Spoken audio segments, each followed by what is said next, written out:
మా బావ అయితే బయటకి అయితే వెళ్ళొచ్చిండు, హాస్పిటల్కి వెళ్ళొచ్చిండు. వస్తూ వస్తూ దారిలోనంట పచ్చళ్ళు అవపడ్డాయి అంట. పచ్చళ్ళు చాలా బాగున్నాయి, తీసుకున్నాము. కారం లేని పచ్చళ్ళు అంటున్నారంట. సరేలే తీసుకొని మనం చూద్దాంలే అని తీసుకుండు.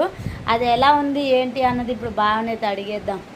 మా బాబు వస్తూ ఇక పచ్చళ్ళు అయితే తీసుకొచ్చిండు. బావ చూద్దాం ఏం పచ్చళ్ళు ఏంటో చూద్దాము. బావ ఏం పచ్చడా? ఉసిరికాయ పచ్చడా.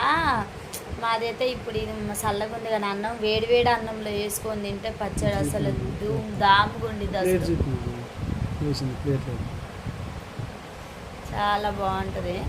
ఇక టేస్ట్ అయితే బాగా అంటుంది కదా, కారం లేని పచ్చళ్ళు అంట, చూద్దామని చెప్పిండు. సరే చూడండి, నేనైతే అంతలోకి ఏం తెచ్చిండో కూడా చెప్తాను. ఈ బ్రెడ్ తీసుకొచ్చిండు, డ్రై ఫ్రూట్స్ అన్నీ ఫ్రై చేసినాయి, చాలా టేస్ట్ ఉంటాయి అంట చెప్పా. ఇవైతే తీసుకొచ్చిండు. ఇంత మట్టికి ఎప్పుడు మేమైతే పెట్టలేదు, ఇక నుంచి అయితే ఇవి కూడా పెట్టాలి. ఇక నెక్స్ట్ వచ్చేటప్పుడు ఇక చాక్లెట్స్ తీసుకొచ్చిండు. ఈ చాక్లెట్స్లో 3 రకాలు తీసుకొచ్చిండు. 1, 2, 3, 4.